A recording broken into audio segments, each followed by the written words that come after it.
ನಮಸ್ಕಾರ, ನಾನು ಶಂಕರ್ ಹೇಳಿ. T20 ವಿಶ್ವಕಪ್ ಈ ಸಲ ಯಾರು ಗೆಲ್ತಾರೆ ಅಂತ ಪದೇ ಪದೇ ಪ್ರಶ್ನೆಗಳು ಬರ್ತಾ ಇವೆ. ನಾನು ಆ್ಯಕ್ಚುಲಿ ತೀರಿನೇ ಕೊಟ್ಬಿಟ್ಟಿದ್ದೀನಿ, ನೀವೇ ನೋಡ್ಕೊಳ್ಳಿ. ಯಾಕಂದರೆ ನಾನು ಇದನ್ನೆಲ್ಲ ಮೊದಲೇ ಹೇಳಿಬಿಟ್ರೆ ತುಂಬ ಜನ ಗ್ಯಾಮ್ಲಿಂಗ್ ಮಾಡ್ಕೊಳ್ತಾರೆ, ಕಳ್ಕೊತಾರೆ, ಕೆಲವೊಬ್ಬರು ಗೆಲ್ತಾರೆ, ಒಂದಷ್ಟು ಜನ ಸೋಲ್ತಾರೆ. ಅದು ಬೇಡವೇ ಬೇಡ. ಜೂಜಿಗೆ ನಾನು ಆಸ್ಪದನೆ ಕೊಡೋದಿಲ್ಲ. ಅದರಲ್ಲಿ ಈ ಸಲ ಫೈನಲ್ ಇರೋದು ಬೇರೆ.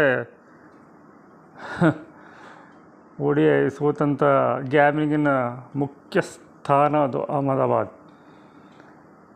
ಅದಕ್ಕೆ ಬೇಡವೇ ಬೇಡ. ಬಟ್ ನಾನು ಮೆಥಡ್ ಹೇಳ್ಕೊಟ್ಟಿದ್ದೀನಿ, ನೋಡ್ಕೊಳ್ಳಿ. ಇಲ್ಲಿ ಲಿಂಕ್ಸ್ ಇವೆ, ನನ್ನ ವೆಬ್ಸೈಟಲ್ಲಿ ಲಿಂಕ್ಸ್ ಇವೆ. ನೀವೇ ನೋಡಿಕೊಂಡು ನೀವೇ ಡಿಸೈಡ್ ಮಾಡಿ. ಬಟ್ ಬೆಟ್ ಮಾಡಬೇಡಿ, ಗ್ಯಾಮ್ಲಿಂಗಿಗೆ ದಯವಿಟ್ಟು ಹೋಗಬೇಡಿ.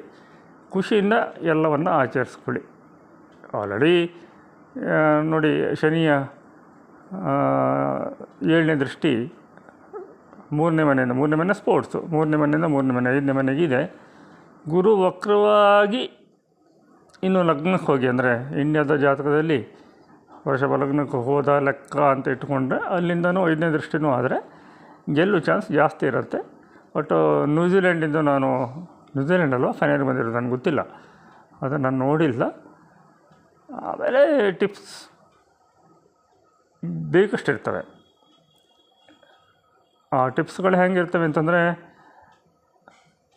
ಅವರವರೆಲ್ಲ ಬುಕ್ ಆಗಿರ್ತಾರೆ ಗ್ಯಾಮ್ಲಿಂಗಲ್ಲಿ. ಅವ್ರು ಹೇಳ್ತಾರೆ, ಇಲ್ಲೋ ಗೊತ್ತಾಗೋದಿಲ್ಲ, ಬೇಕಿಂದನೇ ಸೋಲಿ ಅಂತ ಹೇಳ್ತಾರೆ. ಅದೆಲ್ಲ ತುಂಬ ಇದೆ ಈ ಕ್ರಿಕೆಟಲ್ಲಿ, ಭಾಳ ಇದಲ್ಲ. ಸೊ ಗ್ಯಾಮ್ಲಿಂಗ್ ಬೇಡ ಅಂತಲೇ ನಾನು ಹೇಳ್ತಾ ಇರೋದು. ಆರಾಮಾಗಿ ಎಂಜಾಯ್ ಮಾಡಿ, ಮ್ಯಾಚ್ ನೋಡಿ ಎಂಜಾಯ್ ಮಾಡಿ. ನಮ್ಮ ದೇಶ ಗೆಲ್ಲಿ ಅಂತ ನಾವು ಹಾರೈಸೋಣ ಅಷ್ಟೇ. ಸುಖವಾಗಿರಿ. ನಾನು ಯುದ್ಧದ ಮೇಲೆ ವೀಡಿಯೋ ಮಾಡ್ತಾಯಿದ್ದೀನಿ, ಇಂಗ್ಲೀಷಲ್ಲಿ ಮಾಡಿದೆ, ಓಡ್ತಾಯಿದೆ. ಸ್ವಲ್ಪ ಆ ಕಡೆ ಗಮನ ಹರಿಸೋಣ.